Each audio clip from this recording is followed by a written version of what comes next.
nossos queridos amigos que nos assistem hoje aqui no Ático Curitiba. Sejam muito bem-vindos a mais uma programação, a mais um momento de celebração que nós teremos hoje juntos.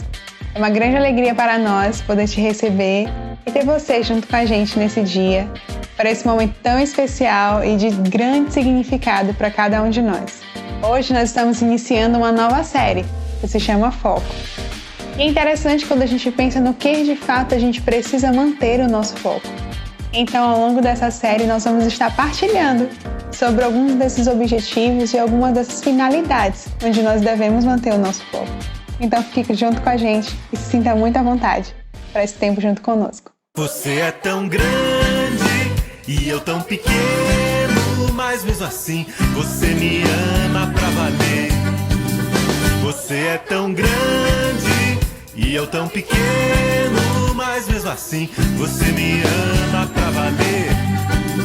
Você é tão grande e eu tão pequeno, mas mesmo assim você me ama pra valer. Você é tão grande e eu tão pequeno, mas mesmo assim você me ama pra valer. Você fez o céu, você fez o mar, fez tantas estrelas, nem posso contar. Fez montes, montanhas, florestas tamanhas, e ainda se importa comigo, meu Deus.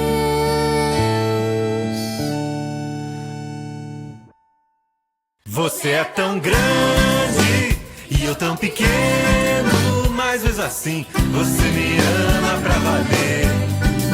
Você é tão grande e eu tão pequeno, mas mesmo assim você me ama pra valer.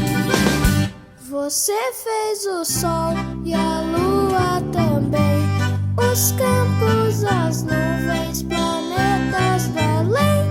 Fez todo o universo assim tão imenso, e ainda se importa comigo, meu Deus.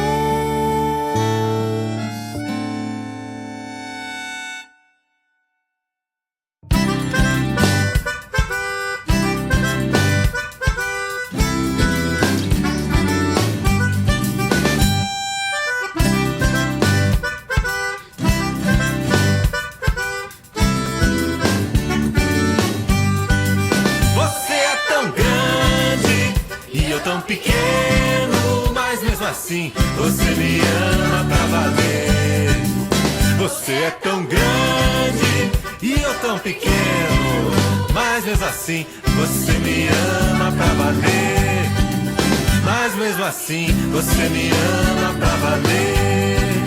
Mas mesmo assim você me ama pra valer.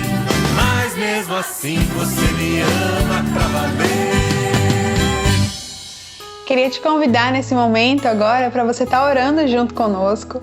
Na verdade, você vai ter a oportunidade de aí na sua casa, onde você estiver nesse momento, de você poder expressar o seu coração diante de Deus. O livro dos Salmos, por exemplo, é um livro onde a gente vê os seus autores expondo o seu coração diante de Deus. E é muito precioso quando a gente pensa que Deus nos dá esse espaço de expor o nosso coração diante dele. Então eu quero te convidar para esse momento de oração, onde você vai poder expor o seu coração diante dele e a gente já vai estar orando juntos também.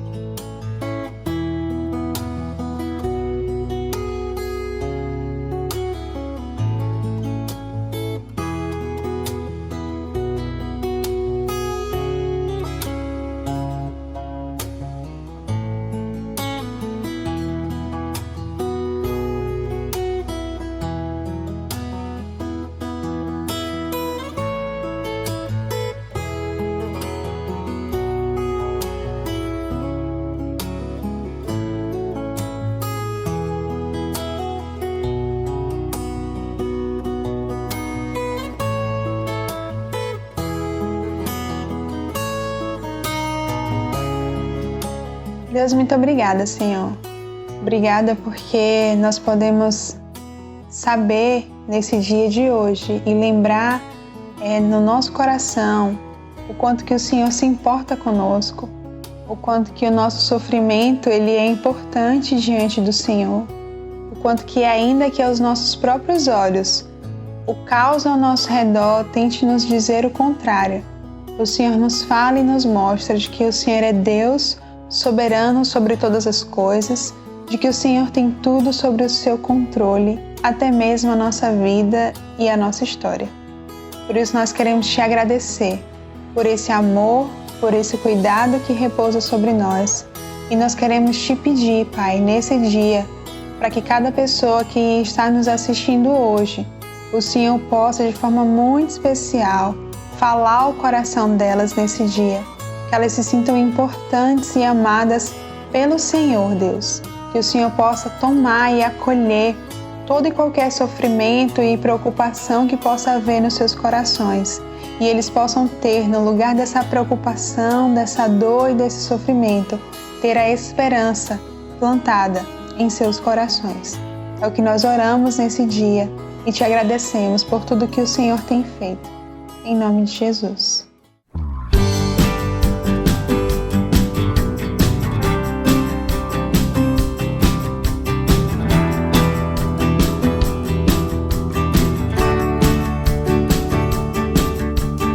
Agora e sempre a nossa canção canta o amor sem fim que se revela a nós em Jesus, nosso Senhor e Rei. Agora e sempre nossa canção canta o amor sem fim que se revela a nós em Jesus, nosso Senhor e Rei. Aonde mais nós iremos a não ser pra bem perto de ti, e a cada dia queremos te conhecer mais e mais. És tudo aquilo que temos, nossa alegria e paz. Agora e sempre a nossa canção canta o amor sem fim que se revela a nós em Jesus, nosso Senhor e Rei. Aonde mais nós iremos a não ser pra bem perto de ti, e a cada dia queremos te conhecer mais e mais. És tudo aquilo que temos, nossa alegria e paz. És tudo aquilo que temos, nossa alegria e paz.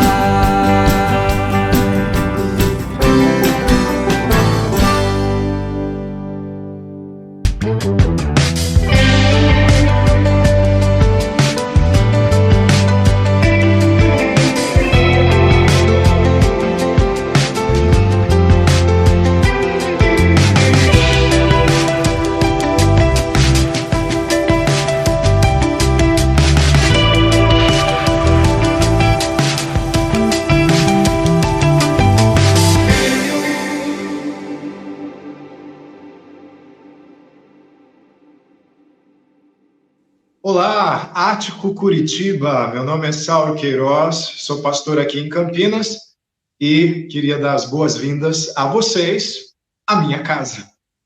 E como não poderia deixar de ser, nos momentos em que eu abro as portas da minha casa, tem chazinho aqui. Eu não sei se tem chazinho aí, mas tem chazinho aqui. Eu quero cumprimentar cada um de vocês, tomando um pouquinho de chá de camomila. Eu acho ótimo esse cenário de casa, eu acho ótimo esse ambiente, porque eu queria que a gente pulasse a etapa das cerimônias e da formalidade e a gente pudesse trocar uma ideia, trocar uma conversa aqui, primeiro eu com vocês, depois entre vocês, porque eu acho que vai ser um momento muito especial. Então eu queria ir direto ao ponto, direto ao coração, direto à amizade, direto à conexão. Então, por isso, eu coloquei esse cenário aqui da minha casa, sala de casa, as crianças estão viajando, você sabe o que isso significa, que nós estamos a sós para conversar um pouquinho sobre a palavra de Deus. Bom, eu gostaria de começar essa nossa série de reflexões falando sobre foco. Foco é uma coisa muito interessante. O foco, ela é algo que pode vir de duas fontes, se a gente estiver falando de foco físico, seus olhos mesmo, do seu corpo. Você pode desfocar por duas razões, pelo menos. A primeira razão é que você pode, como eu, ter algum problema na vista, nos olhos. Eu tenho miopia. Teve um tempo que eu comecei a estranhar, as coisas estavam meio embaralhadas, eu estava ficando com dor de cabeça, e eu fui ao médico e ele receitou óculos. Então, depois de 38 anos de vida, me gabando que eu tinha uma visão de um lince, eu agora preciso do óculos para poder enxergar melhor. Aqui, olhando para vocês, até que isso eu não tenho grande problema, mas no lugar mais amplo eu tenho esse problema, e a visão fica desfocada, eu fico com um problema de conseguir prestar atenção nos detalhes, prestar atenção em algo que às vezes importa para mim, mas está a uma longa distância. Mas também uma outra fonte, mesmo quando nós não temos um problema específico no globo ocular, mesmo quando o nosso corpo corresponde bem, mesmo assim a gente pode desfocar. E como é que a gente pode desfocar? Nos distraindo daquilo que importa. Então, é claro que se você está olhando para o semáforo, esperando ele ficar verde, esperando ele ficar vermelho, para que você possa passar pela faixa de pedestres e não ser atropelado, se você está ouvindo uma música, se você está pensando num problema, se você está olhando para alguém que você acha que conhece na outra calçada, você tem um sério risco de se distrair de tal maneira que você vai parar de prestar atenção nas luzes do semáforo e corre o risco de você passar pela faixa de pedestres sem ter mudado ainda a luz do semáforo para vermelho.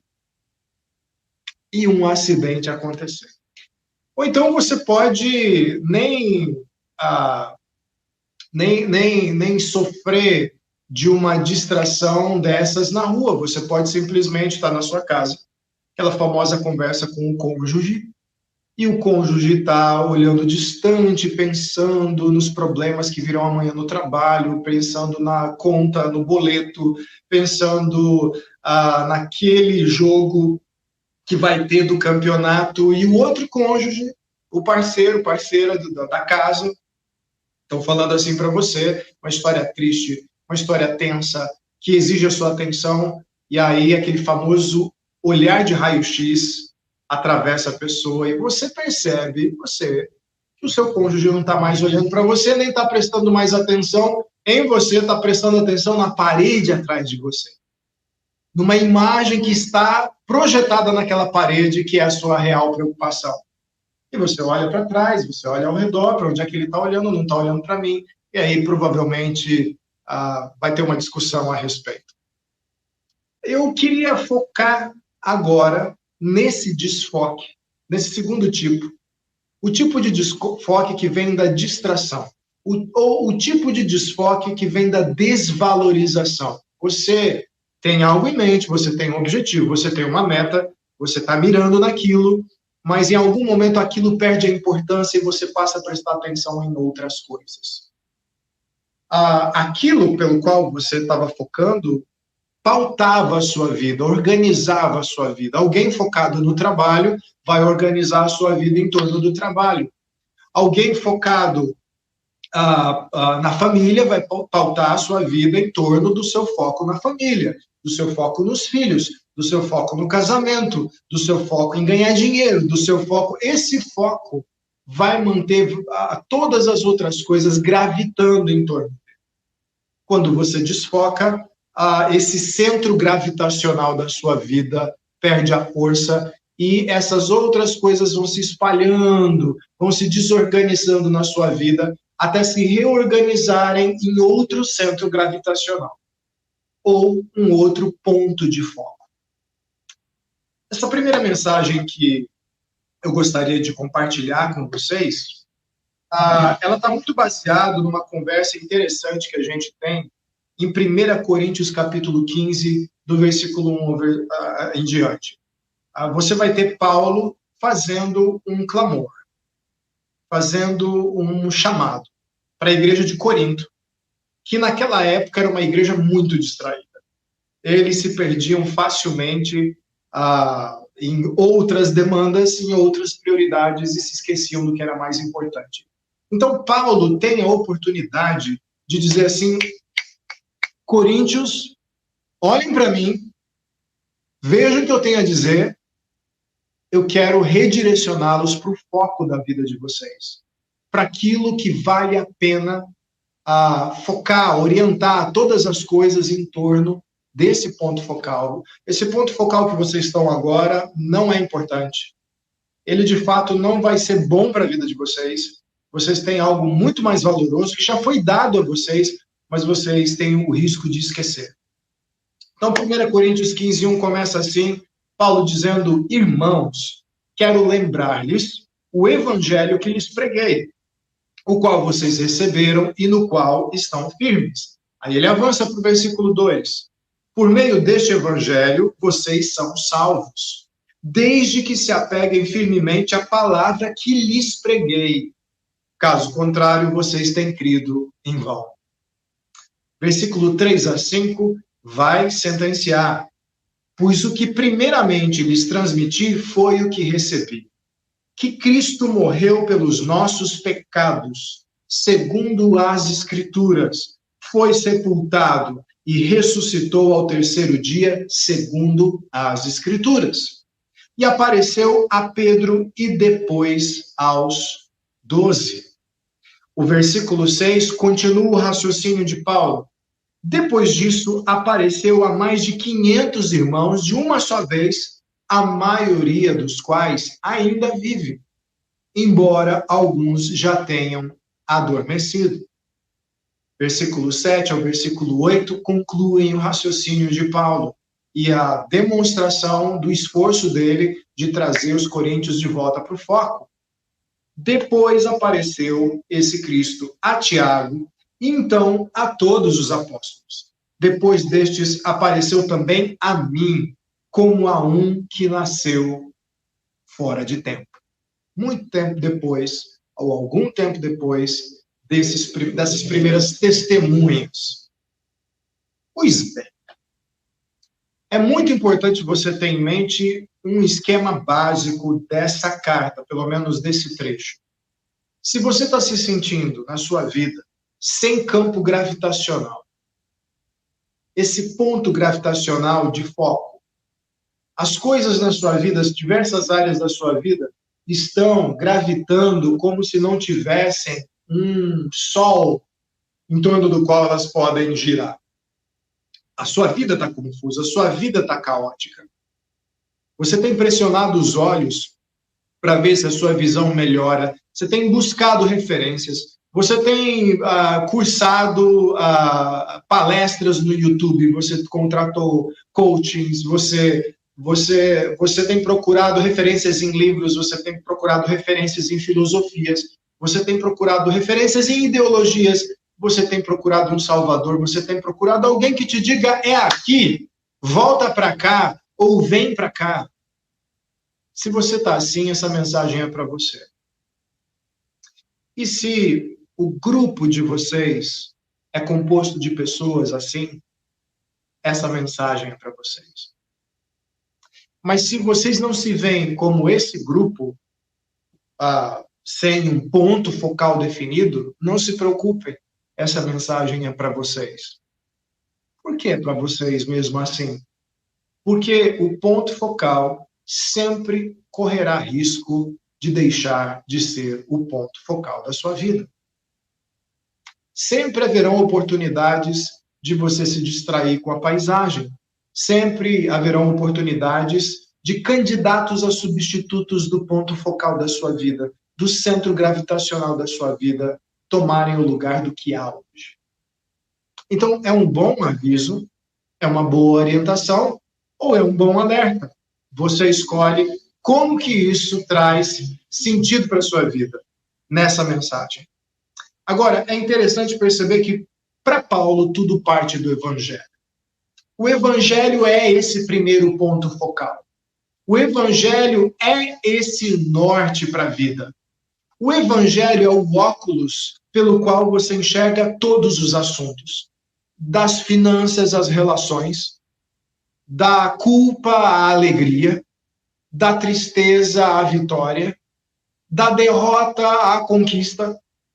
Você pode migrar de um assunto para outro, você pode migrar de um estado de espírito para outro. Todos eles devem prestar referência para esse ponto focal, que para Paulo é o Evangelho. Agora, esse Evangelho, você deve ter percebido ao longo da leitura, ele parte de Cristo. Ele parte de uma pessoa, ele diz respeito a uma pessoa. E é revelado também que essa pessoa é pregada por um homem chamado Paulo, esse que escreve a carta para os Coríntios. E, finalmente, ela desemboca na vida dos chamados aqui irmãos. Paulo chama eles de irmãos, irmãos de fé, companheiros de jornada na mesma direção, da mesma crença, da mesma fé. Agora, tudo isso parte de uma referência. A referência da fé que Paulo está falando parte das Escrituras. Paulo está partindo do Antigo Testamento. Ele está dizendo assim, tudo que foi apontado pelo Antigo Testamento, ele é revelado em Jesus Cristo. Ele encontra o seu ápice em Jesus Cristo. Tudo que havia no Antigo Testamento foi a primeira temporada da série. Mas agora Jesus Cristo é a conclusão da série. É o que a série queria revelar. Se, claro, as Escrituras fossem o roteiro de uma série de TV, de uma série da Netflix. E o que esse roteiro diz? Esse roteiro diz que esse Cristo, a primeira informação importante sobre ele é que ele morreu. Esse homem, essa pessoa, que Paulo arvora o direito de ser o ponto focal da sua vida, morreu. Então ele tem uma ligação com você e comigo. Ele tem uma ligação com um parente seu que partiu, ele tem uma ligação com um amigo que faleceu, ele tem uma ligação com cada ser humano desse mundo. Ele também morreu. Jesus também conheceu a morte. Só que tem uma outra informação que Paulo diz, ele foi sepultado. Significa que houve perda, houve noção da perda. Você pode morrer e o seu corpo nunca ser encontrado. Você pode morrer e haver dúvidas sobre isso, e de fato os judeus que eram inimigos dos apóstolos e inimigos de Jesus tentaram fazer isso. Eles forjaram, depois da morte de Jesus, uma história de que pessoas haviam aparecido na sua sepultura e retirado ele de lá. O que impediria a terceira revelação sobre Cristo, que ele ressuscitou. No terceiro dia, Jesus venceu a morte. Não esteve mais sob o poder dela. Ele foi o ser humano, por excelência, a fazer isso através do poder do Pai. Mas tem mais uma informação. A Bíblia diz que ele apareceu. Ele apareceu para centenas de testemunhas. E ele apareceu também para os apóstolos. E ele apareceu para o próprio Paulo. depois de um tempo que os discípulos, os 12, haviam testemunhado da ressurreição de Jesus. Olha só, ele morreu, ele é como nós, ele sofreu o que nós sofremos. Ele foi sepultado, houve um reconhecimento da sua morte, houve um reconhecimento de que houve perda, houve luto. A ressurreição, algo que nenhum de nós é capaz de fazer por nós mesmos, mas ele ressuscitou. E houve o aparecimento dele. Ele não ressuscitou para sumir, ele ressuscitou para fazer parte das pessoas que criam nele, fazer parte da vida delas. Então não é como se ele tivesse numa nuvem de algodão doce, com uma auréola na cabeça, asas de anjo, jogando xadrez pela eternidade, que às vezes vestido de branco, inclusive. Às vezes essa é a imagem que a gente tem. Não, essa é a imagem da revistinha da Turma da Mônica. Na minha infância eu lia muito Turma da Mônica, e tinha um personagem chamado Anjinho. E toda vez que aparecia o tal do Anjinho, era numa nuvem branca, e ele andando por ali, pela nuvem de algodão doce branca. Não, isso é revistinha da Turma da Mônica. A Bíblia fala que Jesus Cristo está à direita de Deus Pai Todo-Poderoso. Ele está numa posição de autoridade sobre todas as coisas.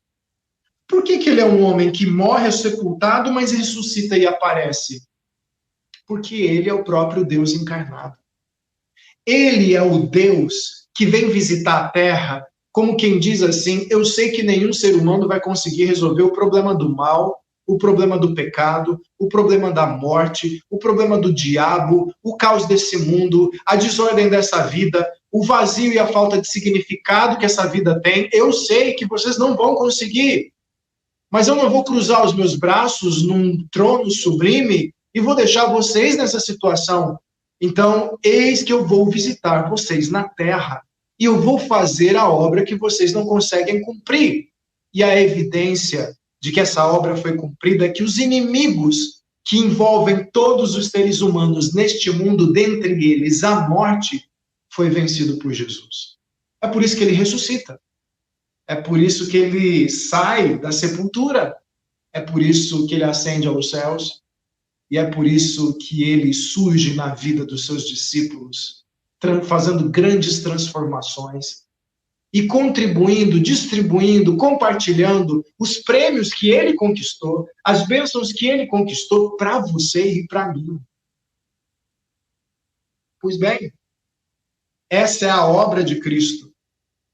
Mas essa obra desse Cristo alcançou a vida desse apóstolo, chamado Paulo, que era um fariseu.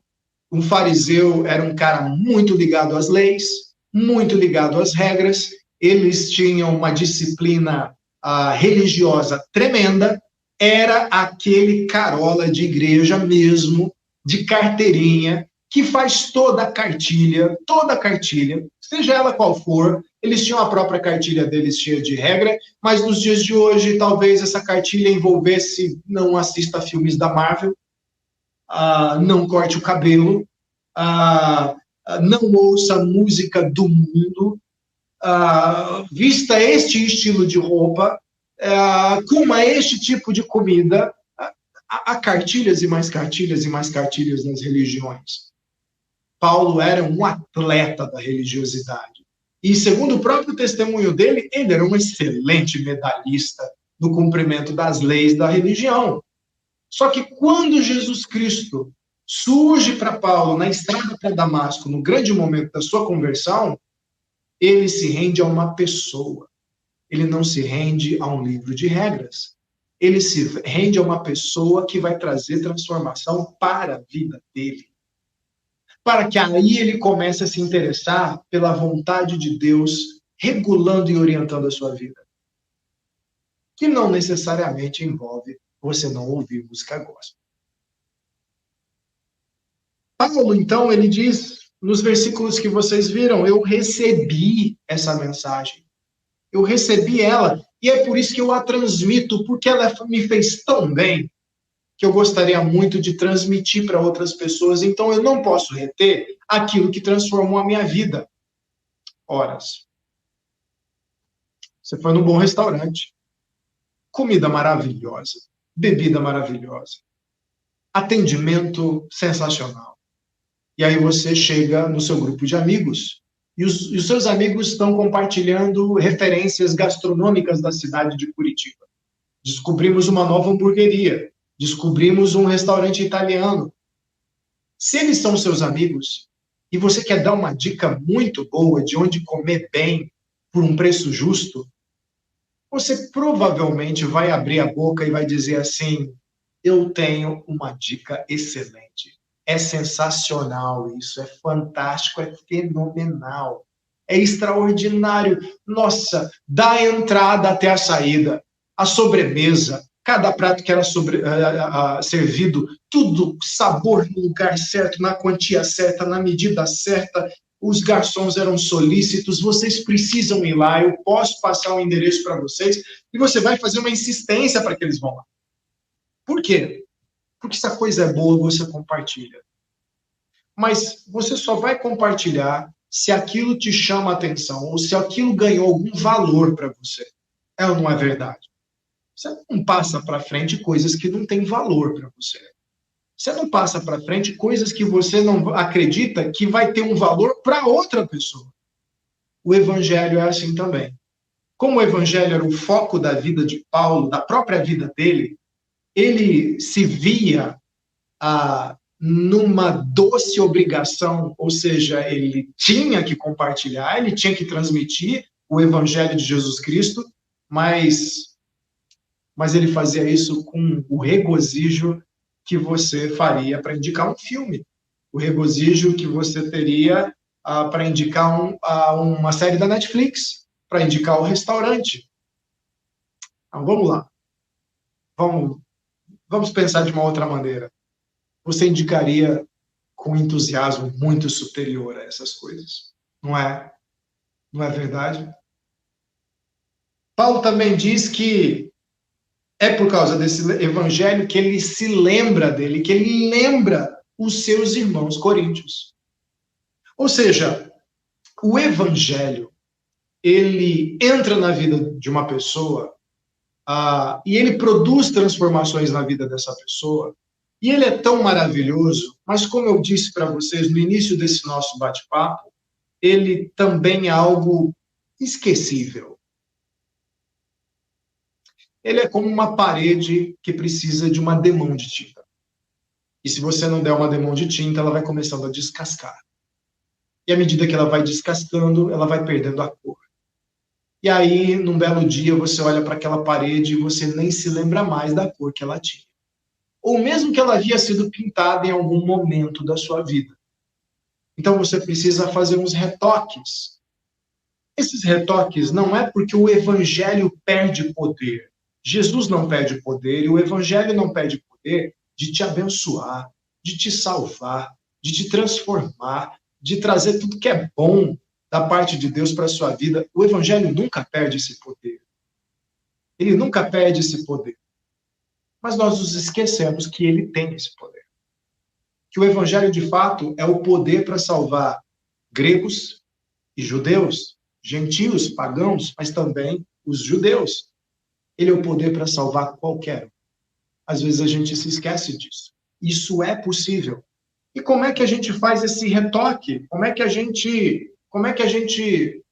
reage a essa nossa capacidade de nos distrairmos? De tentarmos arranjar outros pontos focais, mesmo com a carteirinha Ático Curitiba, mesmo com a carteirinha religioso, mesmo com a carteirinha interessado em assuntos espirituais. Como é que a gente faz? Primeira coisa que Paulo diz é apegar firme. Se apeguem firme. Agarra como se fosse uma boia. Agarra com um entusiasmo, agarra com uma força, agarra com um impulso muito maior do que você agarraria uma oportunidade de emprego na empresa dos seus sonhos. Por quê? Porque a empresa dos seus sonhos vai melhorar a sua qualidade de vida com o salário que vai ganhar, ou vai te trazer alguma satisfação de realização no emprego que você sonhava ter. Mas não existe empresa na eternidade. A Coca-Cola não consegue vender os seus produtos na eternidade. A IBM não consegue vender os seus produtos na eternidade. nenhuma dessas empresas e nenhum governo consegue avançar pela eternidade. Elas têm uma jurisdição muito pequena, que é o breve período da sua própria vida. Mas o Evangelho não. Se você se apega firme ao Evangelho, se você semeia no seu coração dia após dia, essa é a minha salvação, esse é o centro da minha vida. Se você medita nisso a hora que você acorda, se na hora de comer uma canja no frio e você aquece a boca e você se lembra que esse mínimo ato de alimentar é fruto do sustento de um Deus que te ama a ponto de morrer por você. Se você semeia isso enquanto você trabalha, se você semeia isso e foca nisso nos seus diversos momentos de oração, horas, você demonstra que está se apegando firmemente. Pegando o exemplo do trabalho, claro que se você realmente tivesse um interesse num emprego dos sonhos, e você fizesse uma primeira reunião com o chefe, com o supervisor, e esse supervisor dissesse assim para você: olha, você estará um mês de teste nessa empresa e você precisa demonstrar em cada detalhe que você quer muito esse emprego. O que é que você vai fazer? Você vai se entregar de corpo e alma, com uma devoção a esse trabalho, as metas, os objetivos, os planejamentos. Você vai participar na reunião, você vai dar ideias com entusiasmo, você vai tentar aprender o máximo possível, assim é esperado. Mas se você não tem essa reação, isso manifesta algo. Ao final desse mês, o supervisor chega para você e pergunta: eu achei que você queria esse trabalho. Você diz: eu queria? Claro que eu queria. Mas você não demonstrou isso, você ficou em silêncio nas reuniões, você extrapolou todos os prazos, você fez as coisas de qualquer jeito. Você não demonstra interesse, apesar do que você fala. Apegar firme significa: eu miro o Evangelho ao longo do meu dia, orando, consultando a palavra de Deus, que é a demão de tinta que você precisa na sua fé. Para dar poder ao Evangelho, não. Para você não se esquecer do poder que o Evangelho tem. Por isso, o segundo ponto que Paulo fala é: apeguem-se firmemente, irmãos, mas não se esqueçam. Apeguem com força para não esquecer. Para não cair na memória, no subterrâneo da memória. Para que finalmente vocês não se esqueçam que vocês foram salvos. Vocês foram salvos. Cristo não fez um passe de mágica como se fosse um mágico de Las Vegas, que fez um grande truque de ressuscitar da sepultura, e nós estamos aplaudindo dizendo: bom truque. Olha que sensacional. Olha que extraordinário, que homem poderoso. Bom, próximo. Não. Jesus não é uma atração momentânea de um domingo à noite. Jesus não é uma atração momentânea de um vídeo de YouTube que você assistiu ou que você ouviu num podcast enquanto você dirigia o carro. Não. Jesus é o seu Salvador. Políticos prometem a salvação da nação. Gurus prometem a salvação do propósito da sua vida. A ciência promete salvação de doenças. Há muitas promessas de salvação, mas só Jesus consegue cumpri-la. Só Jesus consegue cumprir uma promessa de salvação plena, que alcança seu corpo porque ele ressuscitou, que alcança o seu espírito porque ele nos deu vida espiritual. Pessoas que não se interessavam por Deus passam a se interessar. E porque ele nos deu a eternidade. Para seres que não passam, às vezes, dos 100 anos de idade, no máximo. Se nós formos bem cautelosos com a nossa saúde. Deus é o seu Salvador. Ele te ama muito. Foque em quem te ama. E ninguém te ama mais do que Deus através de Jesus. Se eu pudesse te deixar com três recados para a sua espiritualidade, para a sua vida e para a vida dos meus queridos amigos e amigas do Ático Curitiba, eu deixaria o seguinte. Primeira coisa, lembre-se do Cristo do Evangelho. Lembre-se que o Evangelho se trata de uma notícia acerca de um homem que de fato existiu, que de fato viveu, e viveu de forma exemplar, viveu melhor do que qualquer outro ser humano que tenha pisado na face dessa terra, e esse Jesus Cristo. Ele morreu por você. Porque o nosso pecado contra Deus nos endividou até a morte. Então ele vence logo o ponto final da nossa dívida, a morte. E ele demonstra isso na sua ressurreição. A ressurreição de Jesus é a demonstração de Deus, o Deus Pai dizendo assim, ok, eu aceito seu sacrifício. Mas é a história, a boa notícia de um homem, só que esse homem que está nos céus, mas como Deus é onipresente na vida de todos nós, ele deixou uma missão. Essa missão é que a gente fizesse como Paulo, compartilhasse, transmitisse aquilo que recebemos. Então, a segunda orientação que eu queria passar para você essa noite, o segundo recado que eu queria deixar para você, é lembre-se da mensagem do Evangelho. Lembre-se do Cristo do Evangelho. A boa notícia se trata de um homem, de um ser humano extraordinário, que é o próprio Deus encarnado. Mas ela é, na sua boca, uma mensagem. Então precisa ser falada, testemunhada, compartilhada, com todo o entusiasmo de alguém que encontrou a boia de salvação da sua vida, o centro da existência da sua vida. E isso merece o seu melhor sorriso. Isso merece a sua alegria mais contagiante enquanto você compartilha da sua transformação. A partir de Jesus, é uma mensagem.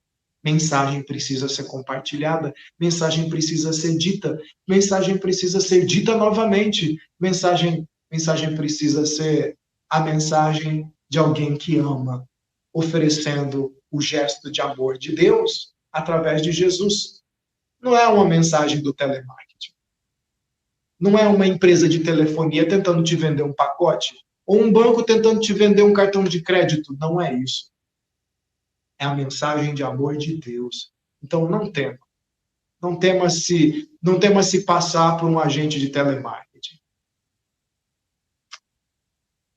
Terceiro, lembre-se do impacto do Evangelho. Para olhar para o impacto do Evangelho, você tem duas oportunidades. Você pode fazer como Paulo, olhar para si mesmo. Eu me lembro do que o Evangelho causou na minha vida. E é por isso que eu transmito, é por isso que eu compartilho. Eu me lembro do que fez comigo um religioso de carteirinha, alguém que vivia pela própria lei, alguém que vivia pelo próprio esforço e que se rendeu à obra de Jesus graciosa. Eu me lembro. E por me lembrar hoje, eu compartilho hoje. Mas você tem uma segunda coisa também, um segundo movimento.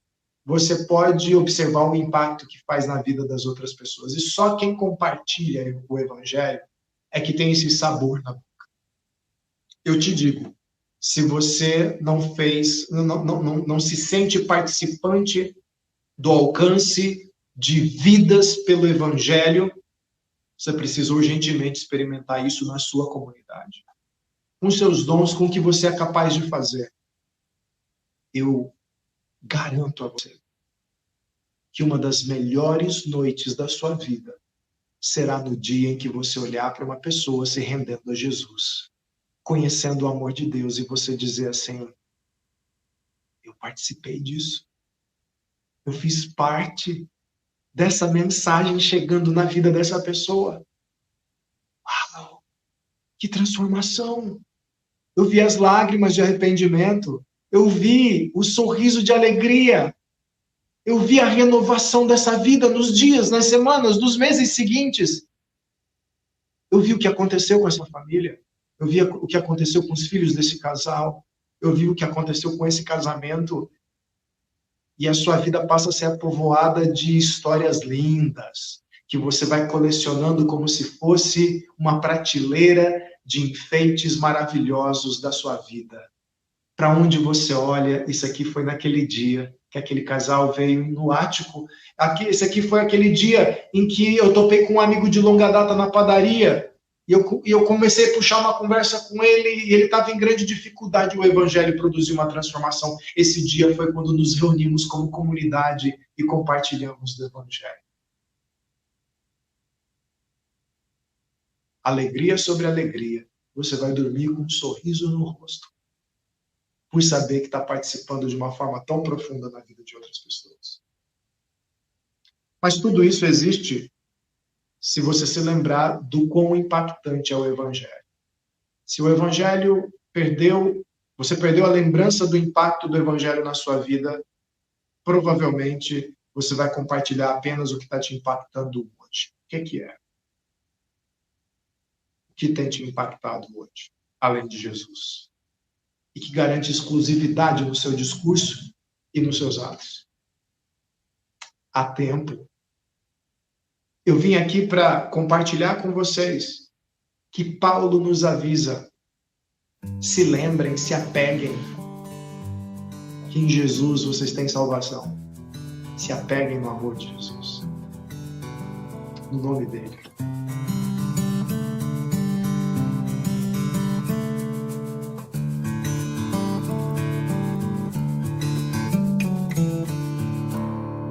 Eu olho para a cruz,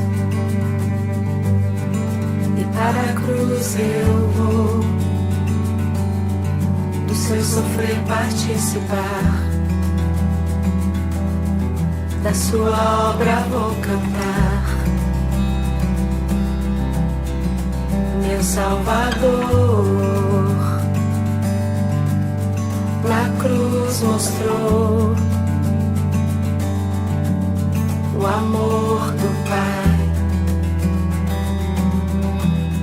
o justo Deus.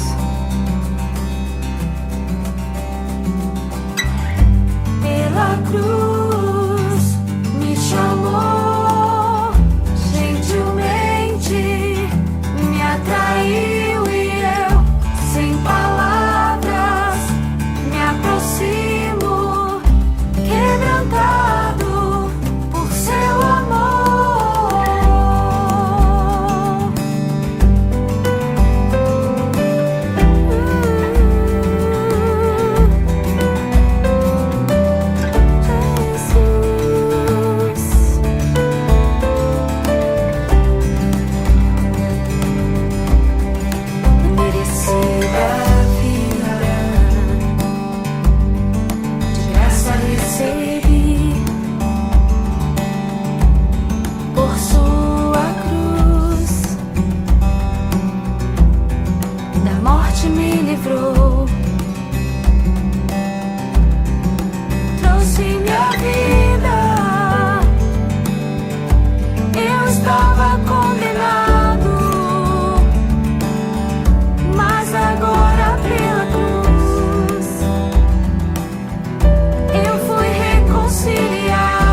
queria fazer uma breve oração com você.